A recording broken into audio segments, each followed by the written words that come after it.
Yes, ndagusuhuje ngo haye nikaze hano kuri Aizo TV. Hano tugenda turebera hamwe inkuru zigiye zitandukanye. Muri aka kanya tugiye kureba inkuru ivuga iti ese ni iyihe saha nziza yo gutera inda cyangwa se abashakanye abubatse iyi niyo saha nziza ku mugabo ushaka gutera inda umugore yayimutereraho.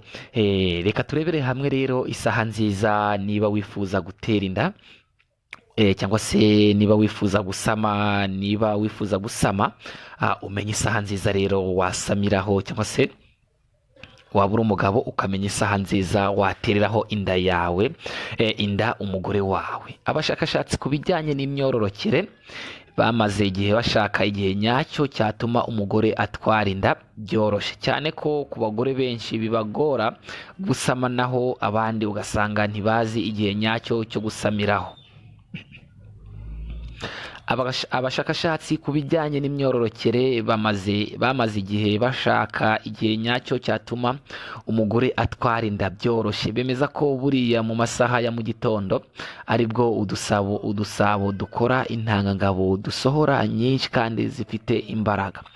Abashakashatsi bo muri kaminuza yigisha iby'ubuganga ni Zurich mu Busuwisi bemeje ko nubwo buri gihe umugabo aba ashobora gutera umugore inda iyo ari muzima, gusa mu gitondo aribwo intanga ziba zifite imbaraga ndetse zikora neza.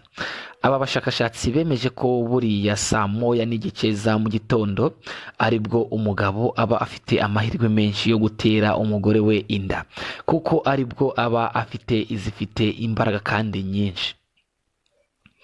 Ubushakashatsi bwagaragaje ko mu bihe by'impeshi Kamena Nyakanga aribwo intangangabo ziba zimeze neza, zifite ubunini buhagije n'ishusho nziza yo guhita bukora igi iyo zihuye n'intangangore. Dr Brigitte Reyners yavuze ko mu gitondo kare aribwo umugabo aba afite intanga nyinshi zifite ubuziranenge buhagije ndetse zamufasha kwibaruka. Uyu muganga n'abashakashatsi bagenzi be bakoreye ubushakashatsi ku bagabo basaga ibihumbi 768 bari hagati y'imyaka 25 na 40. Bemeza ubu bushakashatsi ko ari impamo.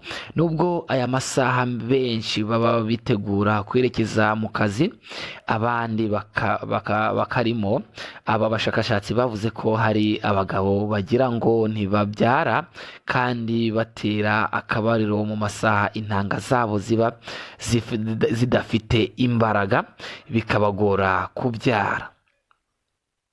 Ngayo nguko rero, niba wibazaga amasaha meza yo gutereraho inda umugore wawe, cyangwa se niba wari utaruzi amasaha meza yo kuba wasamiraho, ubu ndavuga ku bagore, amasaha ya mu gitondo hagati ya saa moya na saa mbiri ni amasaha meza. Ikindi kandi bavuze muri iyi nkuru, bavuze mu kwezi kw'impeshi, mu kwa karindwi no mu kwa munane. Nyakanga, Kamena ni amezi meza rero yo gutereraho akabariro mu gihe mushaka kuba mwasama cyangwa se mwatera inda, ko ngo bituma intanga zinjira, intanga z'umugabo by'umwihariko ku mugabo ngo ziba ari nyinshi kandi zifite umuvuduko udasanzwe, zifite imbaraga ku buryo ngo kandi zikaba zifite ishusho nziza nyine mu gihe ukoze imibonano mpuzabitsine mu gutera akabariro. Ubwo iyo utera inda hakaba hashobora kuvamo igi rimeze neza, cyangwa se intanga ikinjira ifite imbaraga, ifite isura nziza, mbese intanga nziza.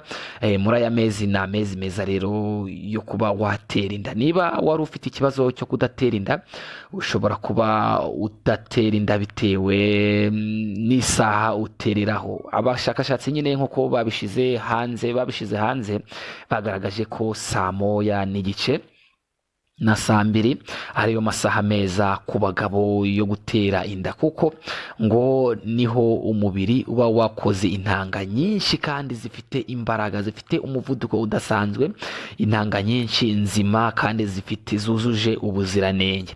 Hari ngo abagabo badatera inda bitewe n'amasaha bakorera imibonano mpuzabitsina, bakaba bagira inama rero ko wajya ugerageza aya masaha ya mu gitondo. Amasaha ya mu gitondo ngo ku bagabo niho intanga zabo ziba zifite ubudahangarwa cyangwa se ziba zifite umuvuduko udasanzwe, niho ziba zujuje ubuziranenge. Umugabo saa moya n'igice mu gitondo niho umubiri we uba wakoze intanga nzima, intanga nyinshi, intanga zifite umuvuduko udasanzwe. Niba rero waragerageje gutera inda bikanga, wagerageza n'aya masaha ya mu gitondo ukareba icyavamo.